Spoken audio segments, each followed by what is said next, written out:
तो ये जो इंसान था इसका नाम मनोज चौधरी है, और ये मेरे पूरे पॉडकास्ट सेटअप पे आके सब कुछ बता के गया कि आज तक इसके साथ क्या-क्या हो रहा है। मतलब ये रियल स्टोरी है जो पॉडकास्ट पे चेक भी कर सकते हैं कि ये सानवी ने सुनाई है। यस, बिल्कुल गो थ्रू कर सकते हो, उस पे उसका फेस, उसका सब कुछ पूरा है कंटेंट।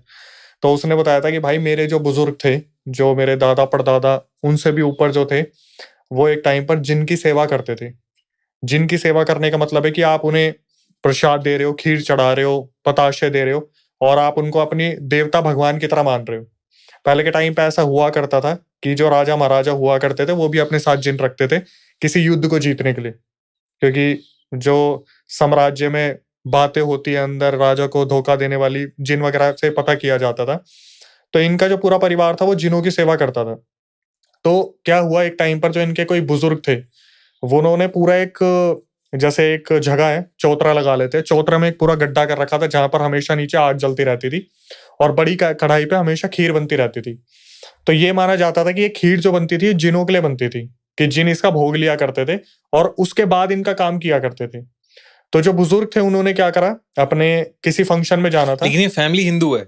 यस, ये फैमिली हिंदू है, चौधरीज की फैमिली है, मनोज चौधरी नाम है उनका। तो इन्होंने क्या करा, अपने किसी फंक्शन में जाना था, अपने किसी छोटे लड़के को बोल दिया कि बेटा देख ऐसा है, मैं जा रहा हूँ। और आज्ञाकारी बच्चा था तो उससे उम्मीद नहीं थी कि कोई गलती होगी। तो उन्होंने बोला एक काम करना, इस आग को बुझने मत देना, ठीक है, जब तक सुबह हम आएंगे खीर पक जाएगी और फिर खीर जो है हमें गाँव में बँटवानी है। तो उस लड़के को नहीं बताया कि इसका होना क्या है। अब क्या हुआ, धीरे-धीरे वो आग जलती रही, जलती रही, जलती रही, और जब वो जो बुजुर्ग थे वो आते हैं वहाँ पर कढ़ाई के पास, देखते हैं यार कि कढ़ाई में तो खीर पक रही है, पर लड़का नहीं दिख रहा हमारा। उसे गाँव में ढूँढना शुरू करते हैं। तो भाई ढूँढते कहीं वो लड़का मिल नहीं रहा। तो अब इनके दिमाग में आता है कि यार हमारे खुद के तो जिन है, वो तो वो बता देंगे हमने इतनी मेहनत क्यों करी। तो जब उन जिन के पास जाते हैं, पूछते हैं कि यार ऐसे-ऐसे हमारा लड़का गायब हो गया, थोड़ा बताओ कहाँ पे है? तो वो जिन बोलते हैं कि ऐसा है, आप जब लड़के को छोड़ के गए थे, तो वो बहुत चंचल स्वभाव का था, और जब आप छोड़ के गए थे तो आग बुझने लग रही थी। हमने बहुत बार इशारा दिया कि आग को बुझने मत दो, जो तुम्हारे दादाजी हैं ऐसे बोल के गए हैं, ऐसा-वैसा, पर उसने ध्यान नहीं दिया। चंचल स्वभाव का था, दोस्तों के पास जाना था, अलग-अलग चीज़ें करनी थी। तो जब जिन्होंने इस चीज़ को देखा कि वो छोड़ के जा रहा है, तो जिन्होंने क्या करा, उस कढ़ाई के आग के अंदर उस लड़के को डाल दिया।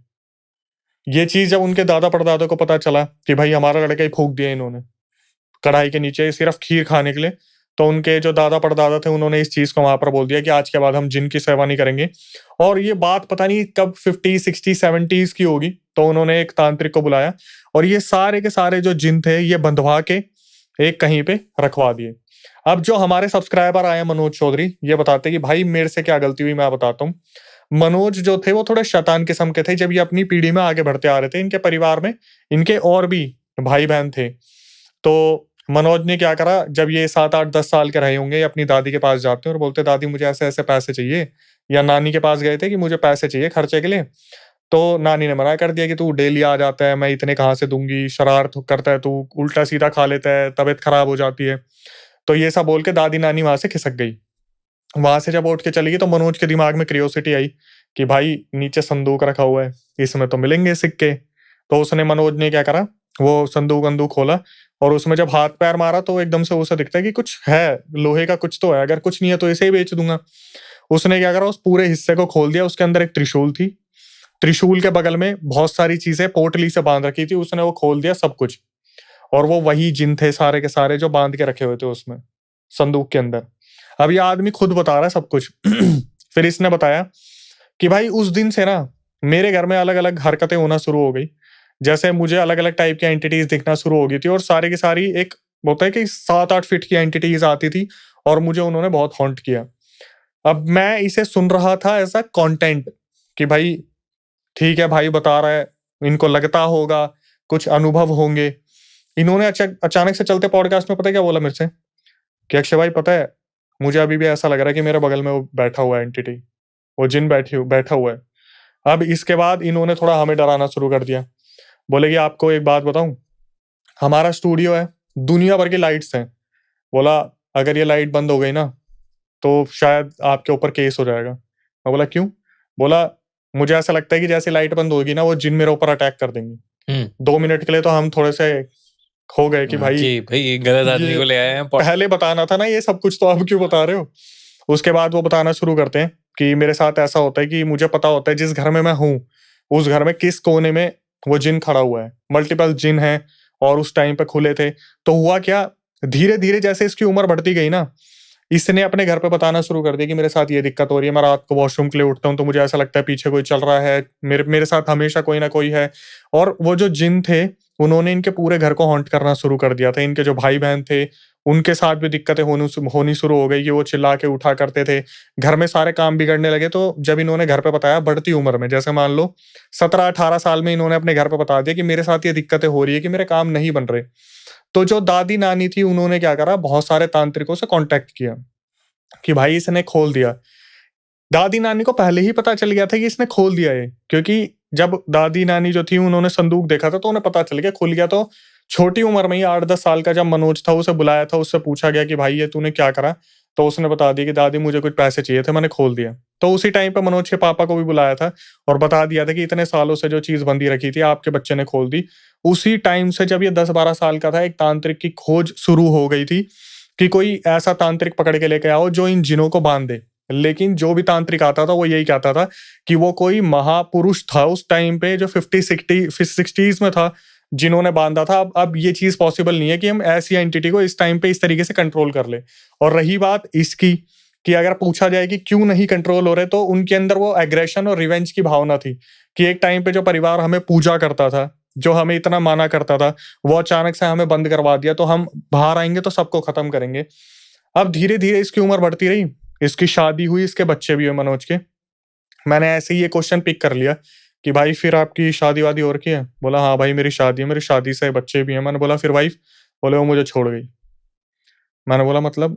बोला उनको जब पता चला मेरे साथ ये दिक्कतें हैं, क्योंकि इनकी जो सबसे बड़ी दिक्कत है ना वो ये है कि ये बिना लाइट के रह ही नहीं सकते।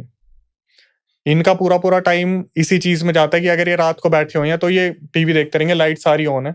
इन्होंने बताया इनके साथ एक झटका भी हुआ था, रात को 1:30-2 बजे इनकी लाइट चली गई थी, तो ये फटाफट से जबरदस्ती किसी इन्वर्टर वाले को लेके आए, इन्वर्टर लगाया, कोई इन्वर्टर खराब हो गया तो भी करा। अब अभी तक ना ये सारी चीजें हम इस तरीके से ले रहे थे यार इनका भ्रम भी तो हो सकता है। इनका भांजा बैठा था साइड में, तो इनके भांजे से मेरी बात हुई ऑफ स्क्रीन। मैंने बोला कि भाई क्या सीन है ये जो बता रहे हैं? बोले भैया हमारा पूरा परिवार ने इनका मजाक उड़ाता था कि इनका दिमाग चला हुआ है, इनको ऐसा लगता है। मैंने बोला फिर तुम कैसे इस चीज को कंफर्म कर रहे हो? बोले भाई मैं एक एसएससी एसएसबी की प्रिपरेशन करने वाला गवर्नमेंट एग्जाम का गुड़गांव आया था पेपर देने के लिए। पेपर मैंने दिया और मेरा प्लान था मेरे मामा जी के साथ मुझे 4 दिन रहना है। मामा जी ने मुझे बोल भी रखा था कि बेटा इस घर में थोड़ा सा देख के रहना। मतलब मेरे साथ थोड़ा सा देख के रहना, क्योंकि ये जो भांजा था ये तो एक तरीके से चेक करने के लिए आया था कि मेरे मामा जी के साथ ये सब कुछ हो रहा ही नहीं हो रहा। इसने बताया अक्षय भाई जैसे मैं सो रहा था तो मेरे कान में ना कोई फुसफुसा के चला गया कुछ। तो मुझे ऐसा लगा यार कि मामा जी क्या बोल के चले गए, मैं सो रहा था मैंने ढंग से सुना नहीं। तो इसने अपने मामा जी को फोन करा, मनोज को, जो मनोज भाई है, कि कहाँ पे हो मामा, आप कुछ बोल रहे थे? बोला बेटा मैं तो 4 घंटे से घर पे ही नहीं हूँ। तो इसे यकीन हुआ कि इनके साथ जो जो हो रहा है वो हकीकत में हो रहा है। अब जब मेरी मनोज से बात हो रही थी तो वो ये बोल रहे थे कि अक्षय भाई आपके यहाँ पे जो लाइट कम है ना, इस पोर्शन में थोड़ी सी लाइट जला लोगे? मुझसे अंधेरा बर्दाश्त नहीं हो रहा। उसके बाद मैंने पूछा भाई फिर तो ऐसा होता होगा, आपको तो कहीं का भी पता चल जाता होगा। उन्होंने बताया हाँ भाई मैं गुड़गांव, मैं प्रॉपर्टी में हूँ, वैसे वो प्रॉपर्टी डीलिंग में ही है। बोले मैं किसी घर में भी जाता हूँ ना मेरे को 1 सेकंड में पता चल जाता है यहाँ पे कुछ है।